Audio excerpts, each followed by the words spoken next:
Hey guitar players, Korey Hicks here, and welcome back to the Guitar in a Year Beginner to Intermediate.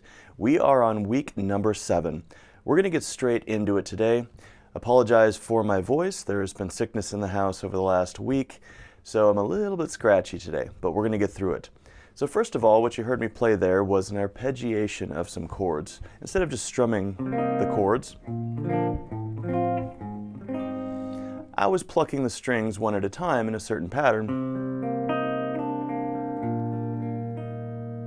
which is going to give a different effect. And we're going to be talking about that today in a couple of different ways. There's a lot of famous songs you've heard like that. Or even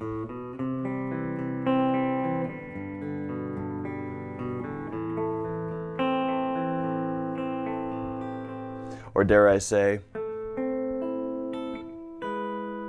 okay, we're going to be getting into that today.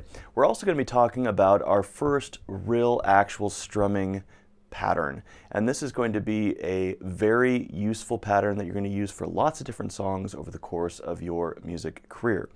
We're also going to be talking about the low E string. We're going to start diagramming that using the chromatic scale we've been practicing for the last couple of weeks along this length of the guitar. So we've been talking about the C major scale in open position. Now we're going to start looking at the neck this way. This is going to be the foundation for the whole rest of the course. This is where things start getting really interesting, where we can start finding things all over the neck. And so this is a foundational principle, knowing the notes on the low E string. Yes, we will start learning the notes on the other strings as well, but we're going to do one thing at a time, as we always do. What we're going to start with today is we're going to start with that strumming pattern. We're going to take this G chord that we've been doing, the C chord that we've been playing, the C add 9, this D sus, and then the E minor.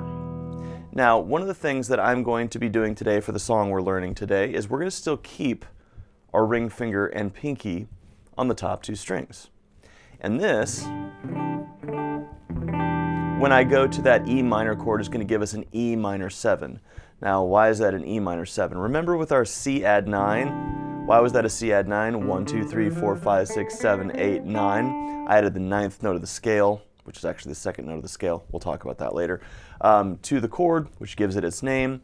This E, 1, 2, 3, 4, 5, 6, 7, I'm adding the 7th note of that scale. So that is going to be E minor 7. It's just going to make this song go a little bit smoother and less frustration on your end. So for this whole song, which I'll tell you what it is in just a second, we're just going to be keeping our pinky and ring finger on top, just like we did for the Cowboy Rides Away. So what song is this?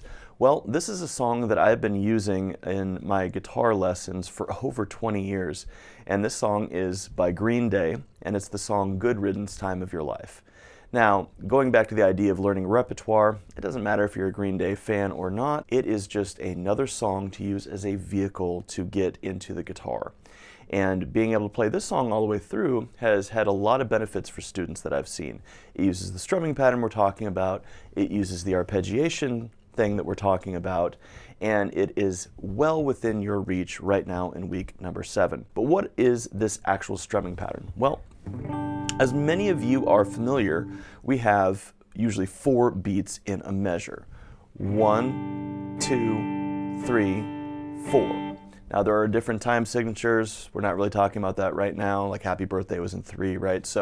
But we're just talking about this in 4.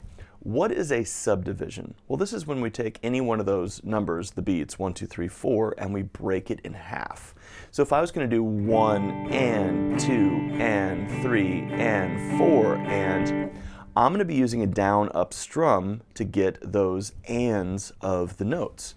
1 and 2 and 3 and 4 and. Okay? So that would sound like this.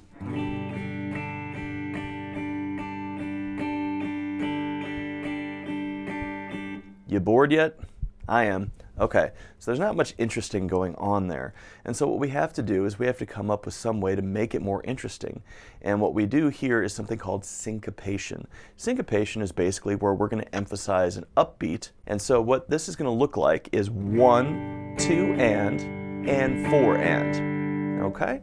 You can also look at this as just basically the strumming motions. 1, 2, and 4 and is going to be realized as down, down, up, down, up. Now for most beginners, it is a lot easier to think of it as the down and up motions than it is to think of it as the rhythmic notation, right? The 1, 2, and type of thing. So we're just going to focus on the down, down, up for today. And then we're going to come back to rhythm notation and musical notation later in the course. You'll get a firm grasp of that later on. So right now, don't worry if you don't understand where the ups and the downs are in the measure. We're just going to get the motion down, okay? So it's going to be down, down, up, down, up, down, down, up, down, up, down, down, up, down, up, down, down, up, down, up. Okay, so a couple of things about the mechanics of my right hand. Number one, I don't have a string up here, and I don't have a string down here. So one of the mistakes I often see beginners do is their arc of their strumming is way too wide. You only need to go down to the high E string on your downstroke, and you only need to go up to the low E string on your upstroke.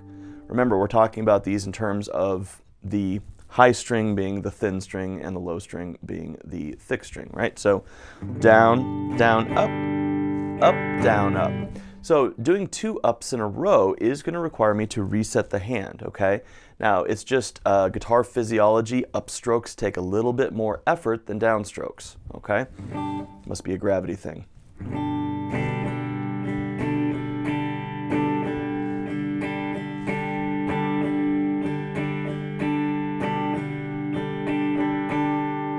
Okay, so that is the basic pattern. So when we're talking about this song, Good Riddance, Time of Your Life,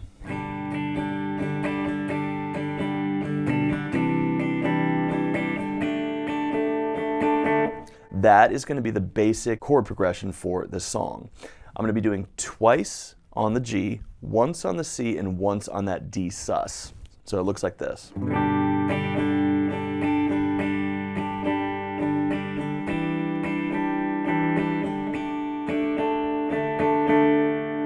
Make sense? Down, down, up, down, down, up, down, up, C, down, up, down, up, D, down, up, down, up. So that's the first part of the song, and that is the first section. There's going to be that E minor I talked about, and then we'll get into the arpeggiation in just a little bit. So when you are playing this chord progression, obviously, this is why we're learning things in the order that we are. By this time in the course, you probably don't have a whole lot of a problem switching between the chords. So now we can focus on the strumming pattern. Now, if you would have picked this song up your very first week, you'd be struggling with where to put your fingers, you'd be struggling with, switching between the chords, you'd be struggling with buzz, you'd be struggling with holding the guitar, you'd be struggling with knowing the names of the chords, and you'd be struggling with the strumming pattern, you'd be struggling with the rhythm, you'd be struggling with everything at once. This is why people get frustrated and they quit, because they take on too much at once. And so this is the same reason why I'm not going to recommend that you go out and buy a Stairway to Heaven tablature book from Led Zeppelin and start learning that right now. We don't want to take on too much. We want to start building our skills and our proficiencies as we go, and then we're going to the limit amount of, frustration we have later on. If I'm playing through the song, what is the actual chord progression? Well, we're going to be doing that twice.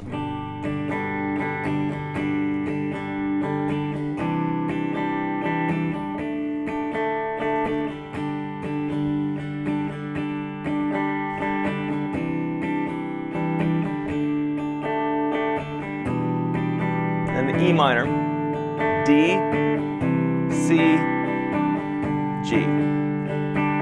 So that's that second part of the song, okay? So remember what I was saying with this E minor, we should be familiar with keeping our 2 fingers there from last week's lesson. And so we have same strumming pattern, then to D, C. So there's still 4 chords for this section of the song, but the 4 chords are E minor, where I'm strumming all 6 strings, the D sus, where I'm strumming the top 4 strings, that C add 9, where I'm strumming 5 strings, back to G. So now we're kind of navigating different string sets, is what we call these. All 6, 4, 5 at a time, and then 6 again, okay? And so that section is done twice. So if I started from the beginning, it sounds like this.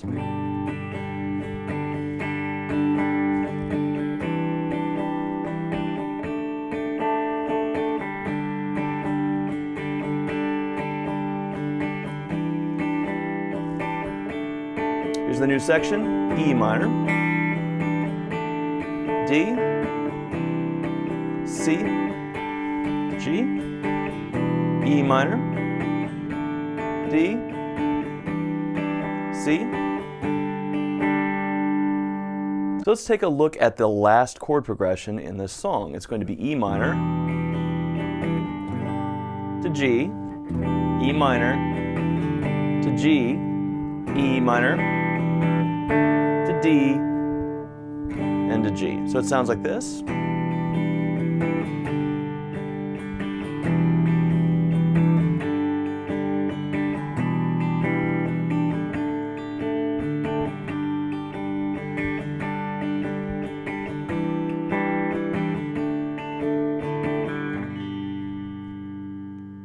So let's go through the entire song, this entire chord progression, and then kind of map it out. This is what we call the arrangement. What do I do when? First chord progression, G, G, C, D.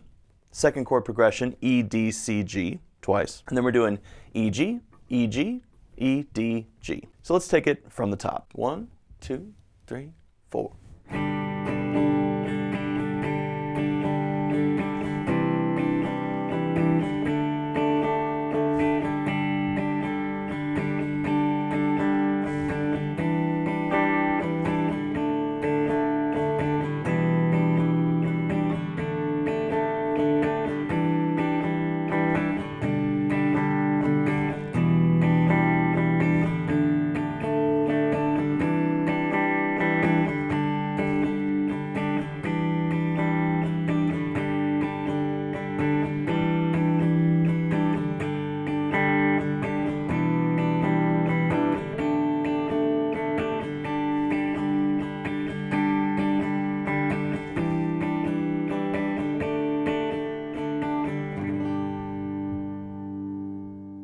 So when you go to listen to the song, what I recommend you do is you start picking out when the chords switch. Maybe you're not going to be proficient at that strumming pattern quite yet, and so maybe all you can do is just switch the chords when you hear them switch.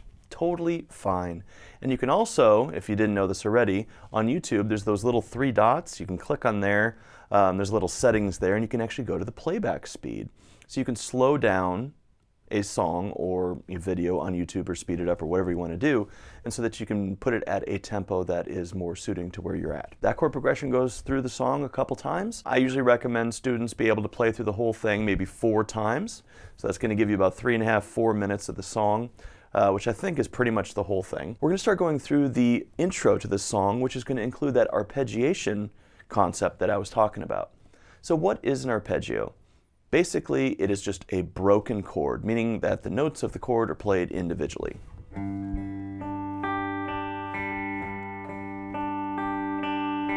That's it. So an arpeggio can also be played melodically and in a lot of different ways. But basically, it are the notes of a chord that are going to be played one at a time. And so that is just something really important to understand, and that is going to be coming back time and time again in our vocabulary as musicians. So, vocabulary word of the week, arpeggio. What are we doing with it in these chords? An arpeggiation. How am I doing this? So the intro of the song, notice first of all that we did not start with the intro, we started with the chord progression. Now we're going to go back, loop around, and then learn the intro. It is going to be going from, same chords by the way, so I'm going G, C, and D, okay? And so it's actually very simple.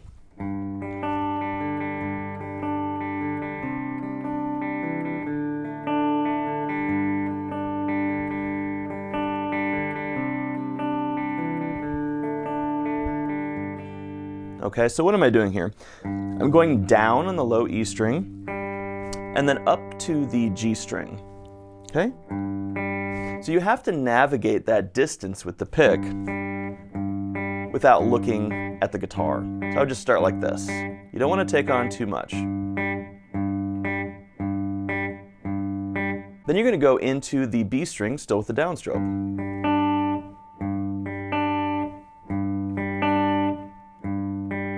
Good.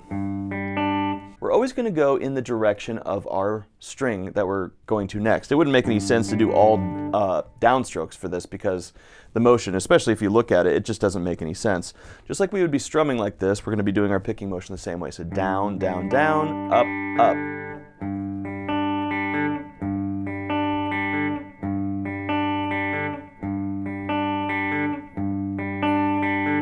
We have one last step, and that's going to be a downstroke on the G string.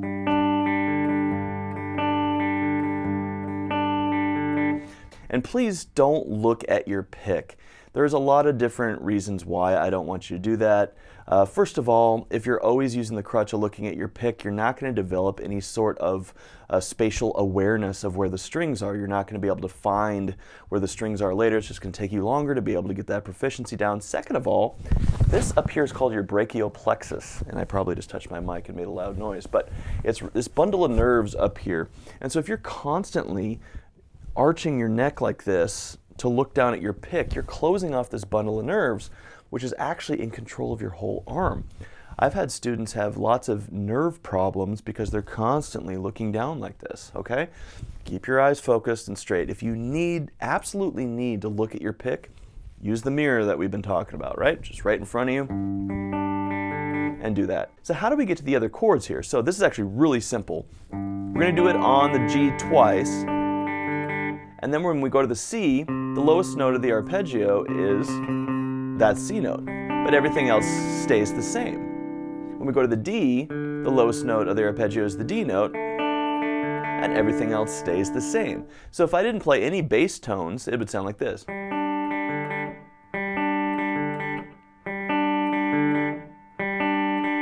Now I'll put in the chord movement.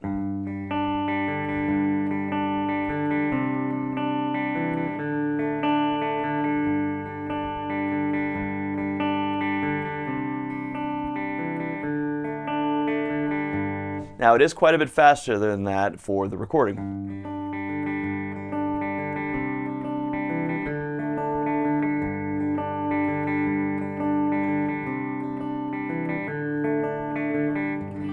And then it goes into the strumming after that part, okay? And so I just recommend just taking it slow and getting into this idea of an arpeggiation of a chord. Put that at the beginning of the song before you go into the strumming section. If you take a listen to the original recording of this, you can hear Billy Joe Armstrong have a little bit of a frustration with the picking pattern himself. Even the artists themselves can struggle with their own songs at times. So we are going to be adding in our last thing for today. We're going to be talking about navigating that low E string. So do you remember that we talked about the chromatic scales? So C, C sharp or D flat, D, D sharp or E flat, E, F, F sharp or G flat, G, G sharp or A flat, A sharp or B flat, B, and then back to C. Cycle 4 is C, F, B flat, E flat, A flat, D flat, F sharp, B, E, A, and D, and G. All right, so that's C, F, B flat, E flat, A flat, D flat, F sharp, B, E, A, D, G. If you're a pattern person, you're going to notice that there are two beads within that. C, F, bead with flats, and then we have F sharp, and then bead, G. Say it with me. C, F, B flat, E flat, A flat, D flat, F sharp, B, E, A, D, G. So this is one of those things that I just recommend doing as often as you possibly can. C, F, B flat, E flat, A flat, D flat, F sharp, B, E, A, D, G. In the music theory course, I have people saying this in less than 15 seconds. I also encourage you to write it out. This cycle 4 thing is going to be coming back time and time again over the next year. It's going to be something that becomes very, very important in your musical advancement. A lot of students don't realize or understand what it is we're doing with this. They always have a lot of questions. Why not the circle of fifths? Why not all this stuff? And then within a couple of months, it makes perfect sense why we're using cycle 4. Essentially, it's been part of modern music pedagogy since the 1950s, and it is something that is really helpful in understanding and learning the guitar.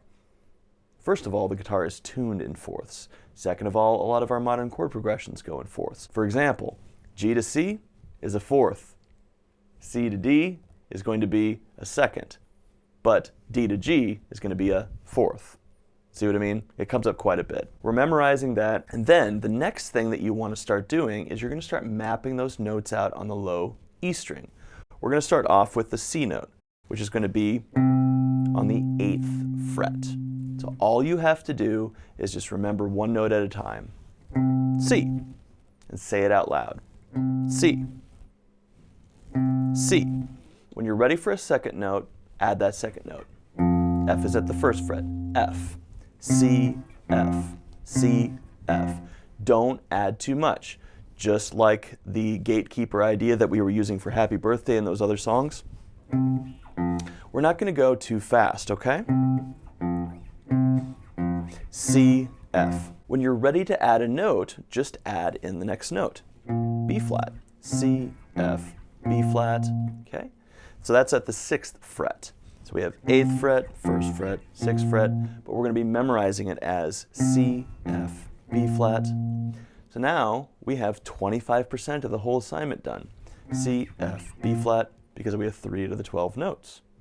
Next is going to be E flat at the 11th fret. So we have C, F, B flat, E flat, C, F, B flat, E flat, C, F, B flat, E flat. When we add an A flat, that's going to be at the 4th fret. So we start from the beginning again. C, F, B flat, E flat, A flat. Perfectly fine to do this whole thing with the first finger. C, F, B flat, E flat, A flat. Now we're going to add in D flat, which is at the 9th fret. So it sounds like this. C, F, B flat, E flat, A flat, D flat. Next note is going to be F sharp, which is going to be at the 2nd fret. So now we have C, F, B flat, E flat, A flat, D flat, F sharp. Now obviously I know you're going to have to rewind this video a couple times to get this. Now the diagram is on Patreon. Check the description below for the PDF, for all of that good stuff down there. So following along with the course, pretty essential to have the PDF. So C, F, B flat, E flat, A flat, D flat, F sharp. B is at the 7th fret. E is going to be open, but you can also play it at the 12th fret. So now we have C, F, B flat, E flat, A flat, D flat, F sharp, B, E. Now I'm going to go to A, which is at the 5th fret.